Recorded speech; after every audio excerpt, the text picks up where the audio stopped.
আল্লাহ তুমি আমার গুনাহগার উম্মতকে বাঁচাও।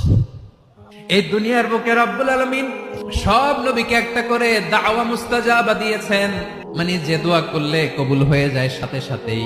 দুনিয়ার সব নবীরা ওই দোয়াটা দুনিয়ায় করে ফেলেছে। বিশ্বনবী বলবেন, আল্লাহ ওই স্পেশাল দোয়াটা দুনিয়াতে করি নাই, আজকে আমি তোমার দরবারে দাঁড়িয়ে কিয়ামতের দিন ওই দোয়াটা করছি। আল্লাহ আমার যে উম্মতের হৃদয়ে যাররা পরিমাণ ঈমান আছে, আমার একটা উম্মতকেও তুমি জাহান্নামে ঢুকাতে পারবা না।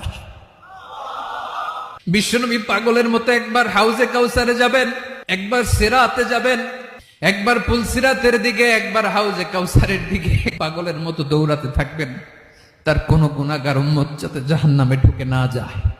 উম্মতি বিশ্বনবী আমার জন্য কাঁদবেন, আপনার জন্য কাঁদবেন, আমাদের জন্য সেদিন কেঁদে কেঁদে জাহান্নামের দরজায় দাঁড়িয়ে আমাদেরকে টেনে টেনে জান্নাতে ঢুকাবেন।